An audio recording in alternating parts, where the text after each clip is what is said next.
I'm Aryeh Schwartz, along with my co-host, Rachel Galligan, and welcome to the WNBA Insider Show. Each week, we cover different topics important to the W, using X's and O's along with key stats. We bring honest and critical analysis.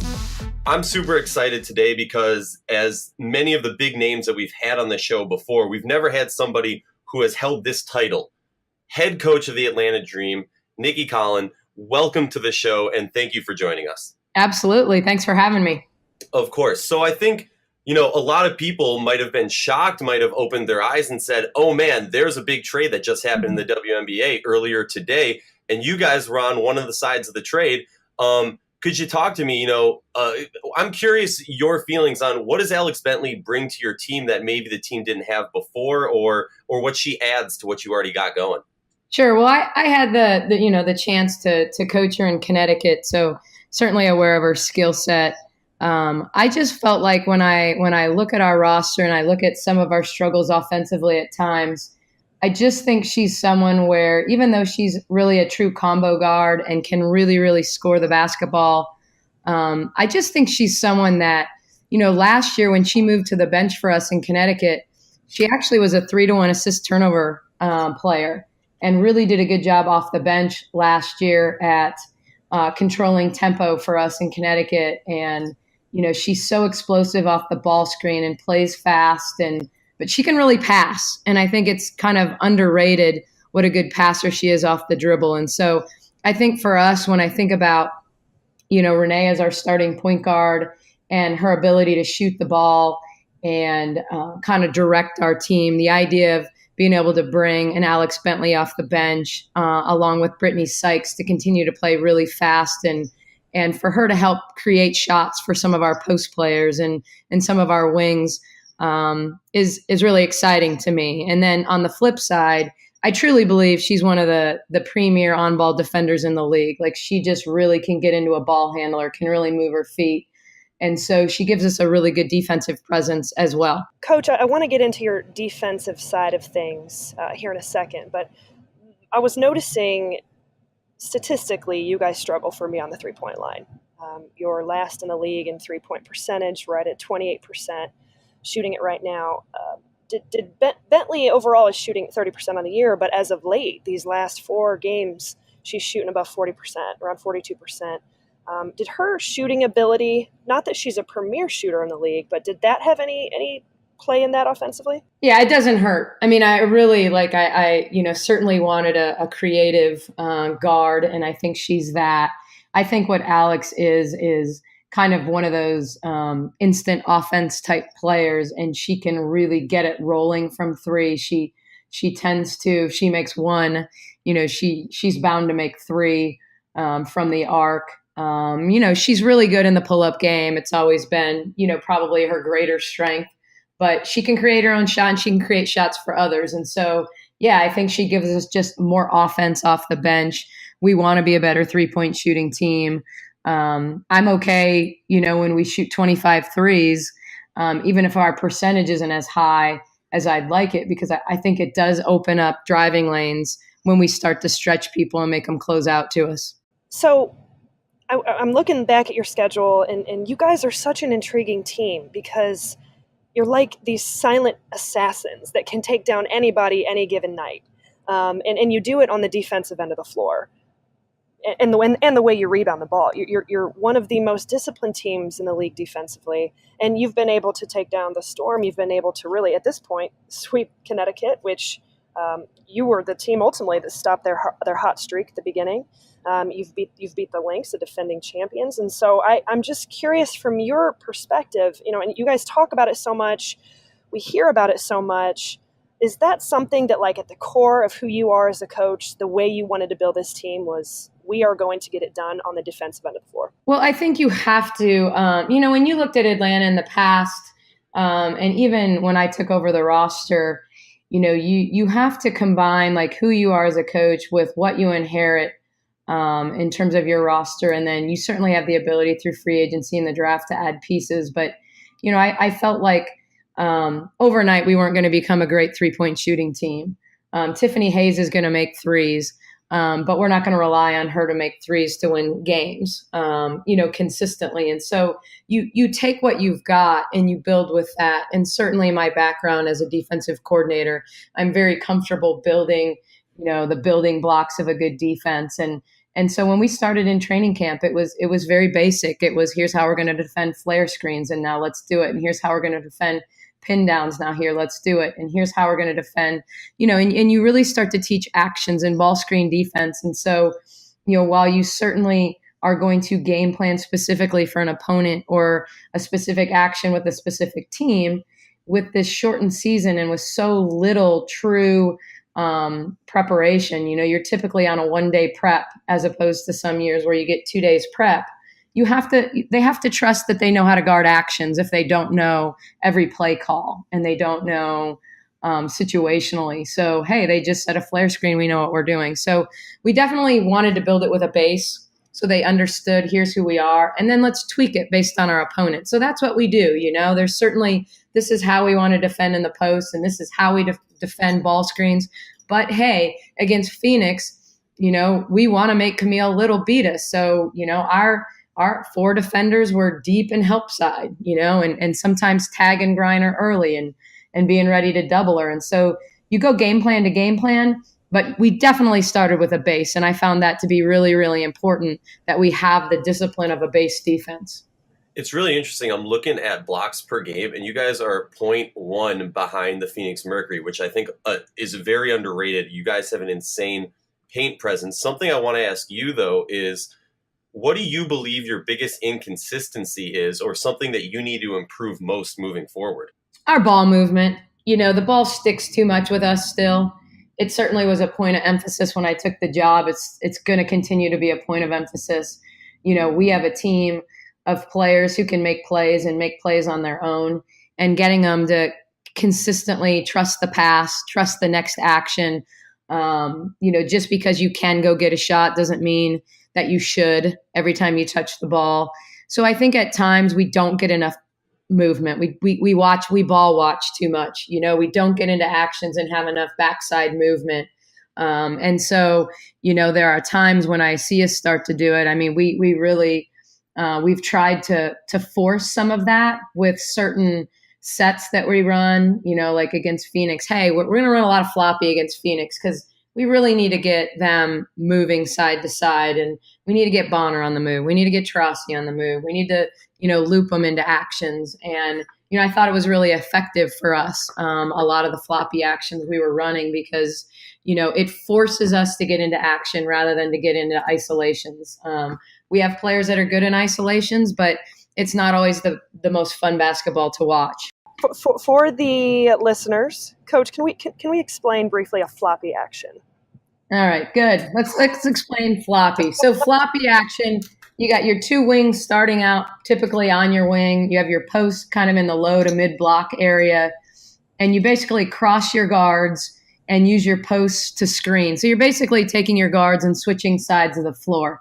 And then you can run a lot of things out of that. We ran some back screens and some pin downs, and even after that, you're gonna run into step ups and ball screens. But just getting movement from one side of the floor and forcing defenders to not, kind of be able to sit on the nail or be in help side because you've got them on the move. Thank you for filling us in on that. I didn't want to be the one to ask it, so thanks, Rachel. So back to you being a new coach. So something that I've always, talking to coaches and just viewing coaches from kind of outside the bubble, because I'm not as cool as the two of you. But something that I've always kind of assumed, and I'd like your take on this, is assistant coaches often get to be a little bit more friendly, a little bit more of the person that players go to when they have issues, or they don't necessarily have to be the one to put their foot down, to put the hammer down when there's touchy topics. You're known as a friendly person, and you definitely exude kindness. So talk to me about like that transition from being an assistant in that regard to being a head coach. Yeah, probably the hardest part for me, really without question. I think I like to be liked, and I think my players would, for the most part, like me. But even on days like today, it eats me up inside to tell a player we're trading them. That just, knowing that was happening and that she's got friends on the team and how that was going to affect them, all that matters to me. I know it's a business, and I think we made a good business decision, and I'm excited to coach Alex Bentley. But, Lasia Clarendon's a great person and a great basketball player. And, so those conversations are hard for me. And, I have to learn how to compartmentalize at times in those areas. But, I think I can't be anybody but myself, or I won't be good at my job. And so, a great assistant coach is someone who can translate for the head coach, to use a simple term. When I worked for Kurt Miller, sometimes he would say things in the heat of the moment, and you have to get the players to understand what he said and not the emotion of how he said it. And so, I don't scream and yell as much as some coaches, but at times I'm still pretty harsh and pretty transparent. And I would say that I tell the players that all the time, like, don't be afraid to come talk to me, because I'm going to be transparent. I'm not going to play games with anybody. I'm going to tell you, I felt like I needed to talk to Amani after she had 2 great games in a row against Minnesota and Indiana, and say, hey, you have helped us the last 2 games, but Seattle's a really tough matchup for you. Howard and Stewie, and that's a tough matchup. So don't get discouraged if you don't play a lot tonight, because we're going to turn around and play Phoenix on Sunday, and I'm going to need you again. And so, I try to keep engaging them. I certainly don't have probably the same kind of relationship I had when I was an assistant coach, but I think most of our players would still say I'm pretty approachable. I think so. Just based on I saw that you lost a bet earlier, or maybe you won the bet and you had to wear, I think it was like a Louis Vuitton do-rag or something for a while. That was amazing. A while. Like, I had to wear that post-game in the airport, on the airplane. I wore that all the way till we got to the team hotel.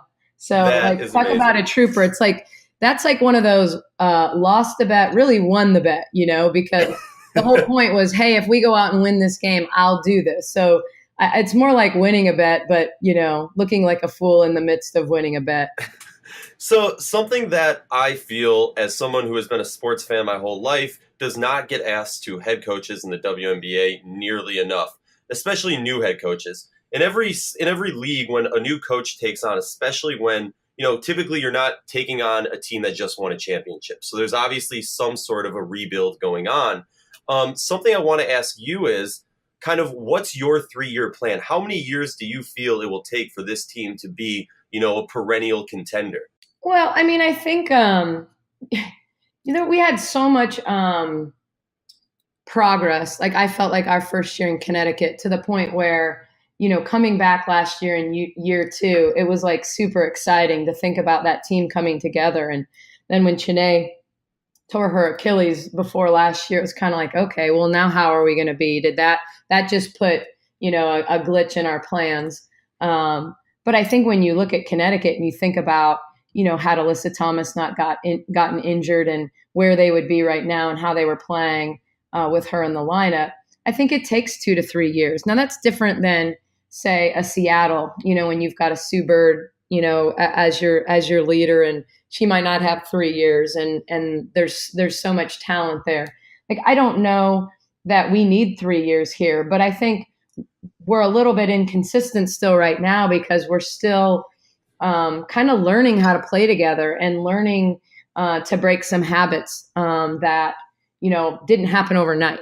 And so, like, yesterday was a perfect example of, we had 5 players in double figures, and I liked our ball movement, and I liked a lot of things we did, and I liked what our bench was doing. And, I want to see more of that from our team. And so I think it takes some time. So I'm not sure the WNBA is a funny beast, because, you start with a 2-year contract. So trying to have a 3-year plan is a little difficult, mm-hmm. Because pro sports aren't like college. You don't get a 6-year contract. The expectation is that, maybe if you're not winning a championship in year 1, but, I certainly think my ownership wants to see progress, and hopefully they're happy right now with where we're at. And, the direction we're headed. But I think this is a team that can contend. I mean, Rachel talked about it. Like we've beaten Seattle on the road, and we beat Minnesota at home, and now we've beaten Phoenix and played them really close in our first matchup this season. And so I think our roster is built in such a way that we can compete with anybody. The question is, in a 3-game series, do we trust each other enough? Do we trust the game plan? Do we trust the system? To win when it matters, in playoff time. And we certainly have to take that step first of getting to the playoffs. But I'm not afraid to tell my team, like I did last night, like, hey, we might be in the 8 hole and Phoenix might be sitting here in 1 right now, but we know we're as good or better than them, but we have to show it. We have to play that way. We have to prove it. We have to defend. We have to run. We have to pass. You still have to do it. And so, I don't necessarily put a timetable, on myself or, where we need to be championship wise. It's interesting to look at some of your key wins this season, and here you are sitting at 500, and you very easily could, that could sway. You're winning by a smaller margin, you're losing by a small margin. So we're talking about a lot of close games you guys are playing. What has been in some of those big wins, the Connecticut wins, the win against the Lynx, even though, yes, they struggled, they're still the Lynx, the win against Seattle. Was it defense? Was it really connecting the dots with all the consistent things you've been talking about? What's that one thing that for the second half of the season, I think the thread in the big wins has been defense. I think if you look at the scores in those games and the number of points we held our opponents under their average, we won those games. We won the game at Seattle. We won against Connecticut. We won with defense. Now, what we have to do, and in key wins like that, it's having a run, having a quarter, not letting. We've had a tendency to have a bad quarter, and when you look at our body of work, even last night, obviously our bad quarter was the fourth quarter, but we won the first 3 quarters. Even our first loss at Dallas, which was our worst loss of the season, we had a terrible second quarter. We had a terrible third quarter against Indiana when they got their first win. We've had these moments where we've had a bad quarter. So I think the thread of success for us, the consistency comes at the defensive end of the floor, and holding teams under their average. And then it's not having a bad quarter. It's being more consistent offensively. And we had a train wreck quarter against Seattle in the second quarter on Friday night, and it did us in. Other than that, we were really competitive. But we have to take good shots. We have to take care of the basketball. And so, I think we'll continue to get better offensively. And I think Alex Bentley will help us be better offensively.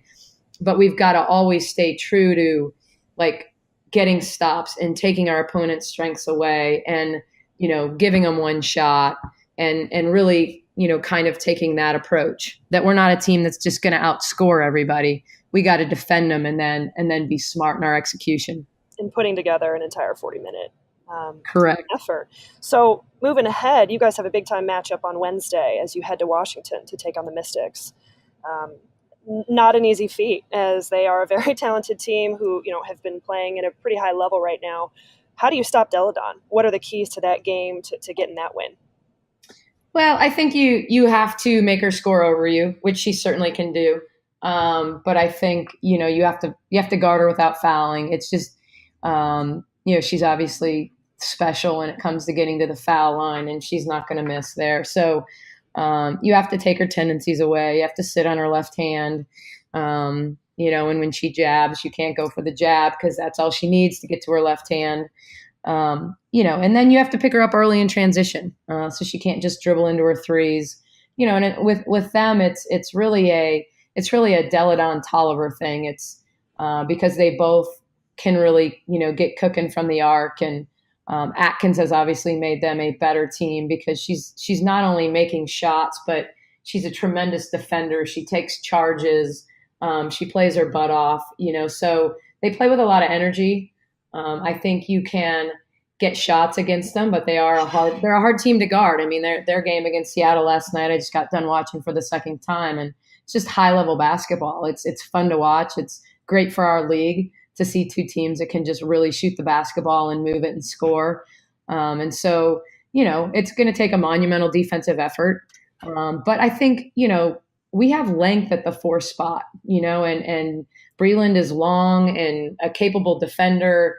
If we switch and have to get Elizabeth on her, we're still long, Angel's long enough.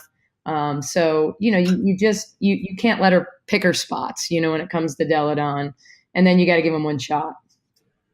Something I've always been interested in, and talking to Kurt before the season started, he attributed a lot of last year's success to the Sun on film work and pregame study of the opponent. You just spoke about rewatching it for the second time, Washington's last game. Could you talk to me about, what goes into the prep for games like this? Because you do have a day or two to prep for this game versus, a lot of games this season you don't. Correct. Yeah. I mean, we always felt last year in Connecticut that we could beat anyone with a 2-day prep. But it's just the prep in this league, and I can't speak for everyone. I know that my goal is to never be outworked in preparation, and I think having worked for Kurt Miller, I'm not sure I can ever outwork him. So my goal is to just, in some ways, kind of work about as much as him. But it's you just want to feel like you truly understand not just where they score, but when and how. And it's that feeling of when you've scouted enough in this league that you really start to understand coaches' tendencies as much as player tendencies.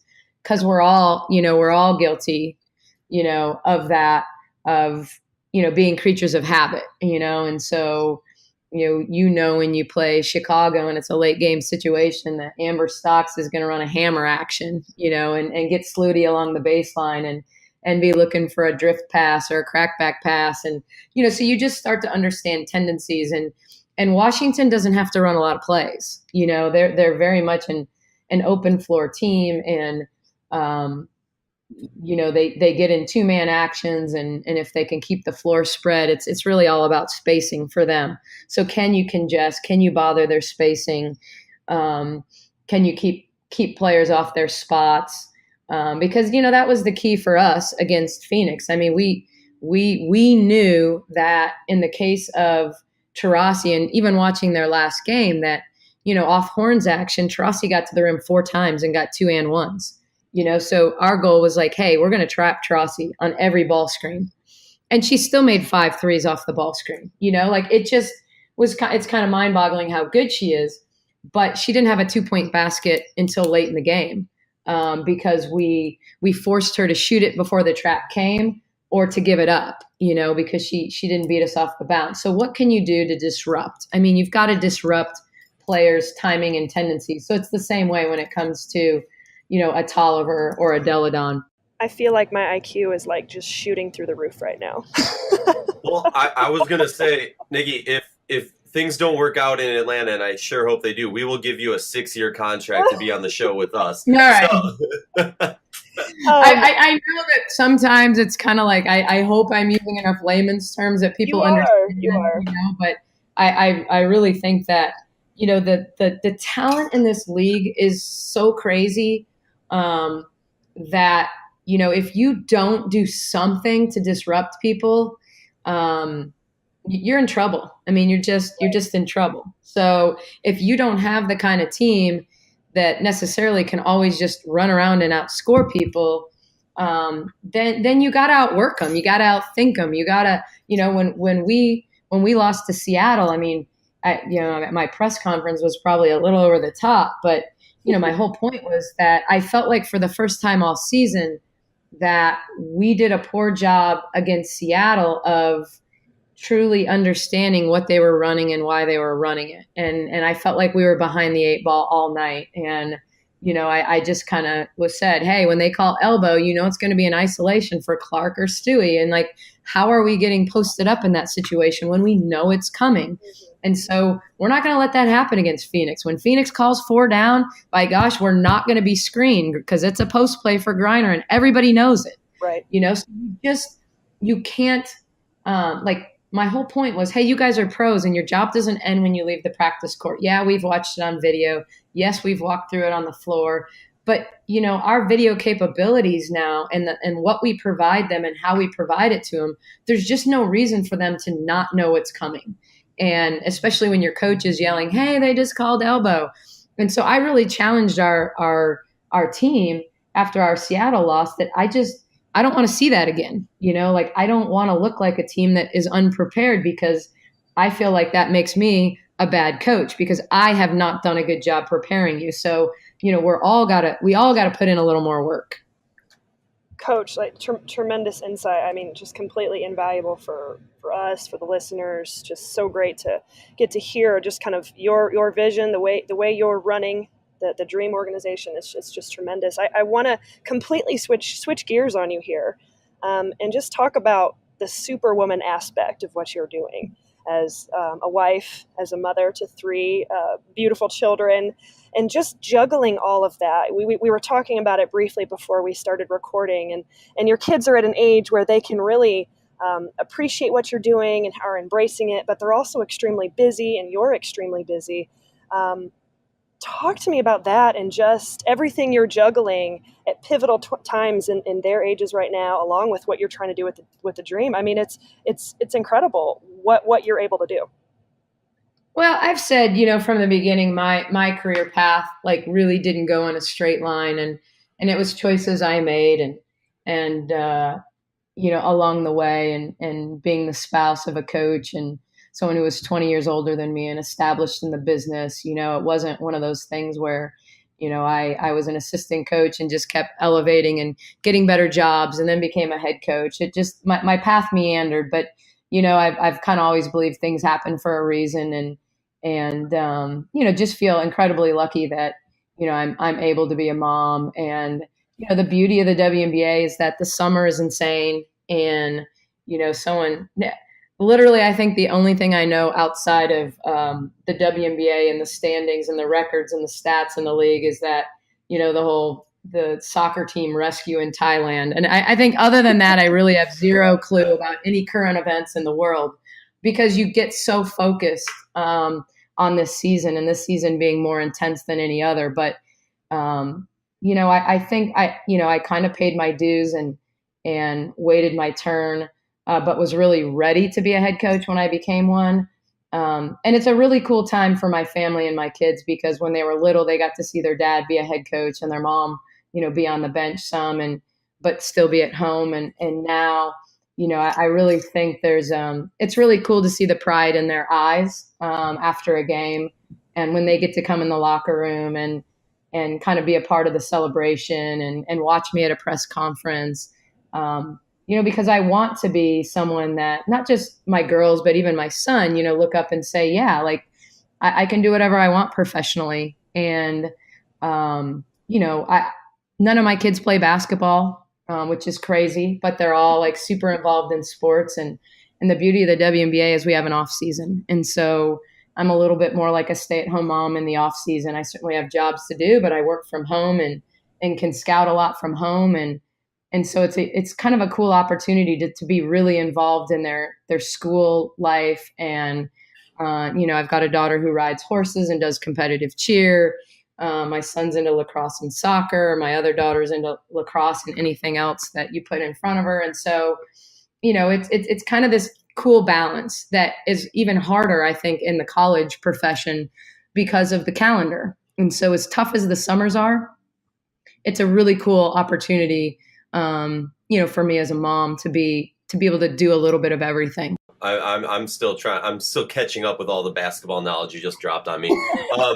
I just want to personally and speak for Rachel in thanking Nicki for joining us on the show. Each week we cover different topics important to the W. This has been the WNBA Insider Show. Thank you, Insider Show. Thank you, Insider Show.